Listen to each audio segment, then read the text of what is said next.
ওসমান হাদি একজন হাফেজে কোরআন ছিল। তার বুকের মধ্যে ছিল 30 পারা কোরআন। আল্লাহ নির্মম ভাবে তার মাথার মধ্যে গুলি করে তাকে দুনিয়া থেকে বিদায় করে দিয়েছে। আয় মেহেরবান আয় আল্লাহ, এই হাফেজে কোরআন ওসমান হাদিকে শাহাদাতের মর্যাদা তুমি নসিব করে দাও। এই পর্যন্ত বাংলাদেশের জন্য যারা জীবন দিয়েছে ঈমানের ভিত্তিতে তুমি সকলকে নাজাত দান করে দাও রব্বুল আলামিন। আল্লাহ তাআলা ওসমান হাদির একটা 8 মাসের সন্তান আছে।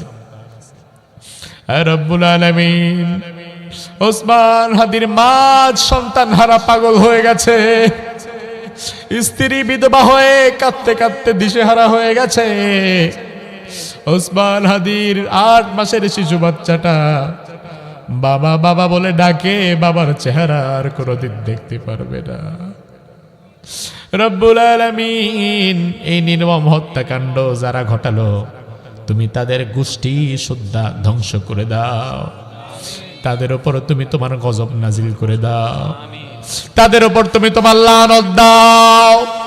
বাংলাদেশের ক্ষতি যারা করে, বাংলাদেশের বিরুদ্ধে যারা কাজ করে তাদেরকে তুমি তোমার গজব দিয়ে ধ্বংস করে দাও। আল্লাহুম্মা সাল্লি ওয়া সাল্লিম আলা নাবিয়িনা মুহাম্মদ সাল্লাল্লাহু আলাইহি ওয়া আলা আলিহি ওয়া সাহবিহি ওয়া বারাকা ওয়া সাল্লাম।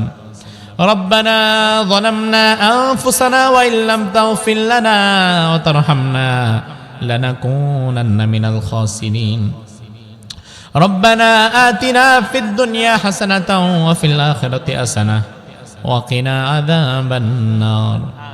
ربنا لا تزغ قلوبنا بعد إذ هديتنا وهب لنا من لدنك رحمة إنك أنت الوهاب.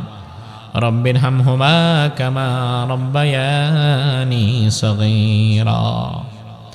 রব্বুল আলামিন সারা জীবনের গুনার বোঝা কাঁধে নিয়ে, লজ্জিত চেহারা নিয়ে, গুনামাখা হাত নিয়ে ঐতিহ্যবাহী জেলা এই কুমিল্লা নাঙ্গলকোটের কাদবা যুব সমাজ ও প্রবাসীদের উদ্যোগে আয়োজিত কোরআনের এই তাফসীরের বাগান থেকে গভীর রজনীতে তোমার দরবারে আমরা ভিক্ষার হাত তুলে দিয়েছি।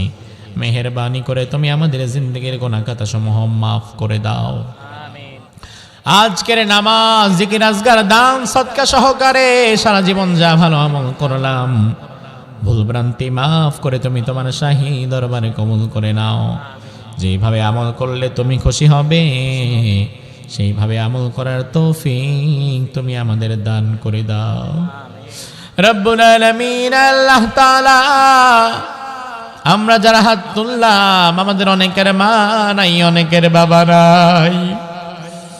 মা হারা বাবা হারা যত সন্তান আজকে হাত তুলে বসে আছে, প্রত্যেকের পিতা মাতার কবরটাকে তুমি আল্লাহ জান্নাতের বাগান বানিয়ে দাও। যাদের পিতা মাতা বেঁচে আছেন নেক হায়াত দারাজ করে দাও। সন্তানের বাবা যারা আজকে আমার সঙ্গে হাত তুলেছেন, প্রত্যেকের সন্তানদেরকে চক্ষু শীতলকারী জান্নাতি সন্তান বানায় দাও। আমাদের যুবকদেরকে ওসমান হাদির মতো বানায় দাও।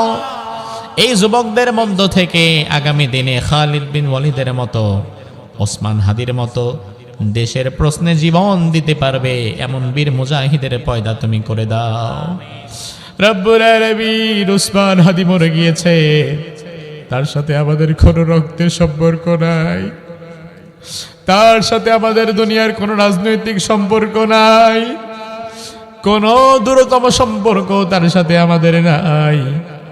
তবু আমরা তার জন্য কাঁদি, তার জন্য দোয়া করি, তার কারণ তার সাথে আমাদের ঈমানের সম্পর্ক রয়েছে। আমার এই যুবক ভাই ওসমান হাদি একজন হাফেজে কোরআন ছিল। তার বুকের মধ্যে ছিল 30 পারা কোরআন। আল্লাহ নির্মম ভাবে তার মাথার মধ্যে গুলি করে তাকে দুনিয়া থেকে বিদায় করে দিয়েছে। আয় মেহেরবান আয় আল্লাহ, এই হাফেজে কোরআন ওসমান হাদিকে শাহাদাতের মর্যাদা তুমি নসিব করে দাও।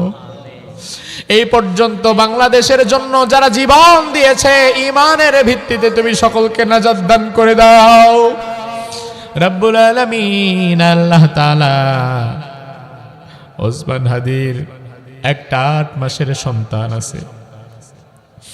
রব্বুল আলামিন ওসমান হাদির মা সন্তান হারা পাগল হয়ে গেছে, স্ত্রী বিধবা হয়ে কাঁদতে কাঁদতে দিশেহারা হয়ে গেছে।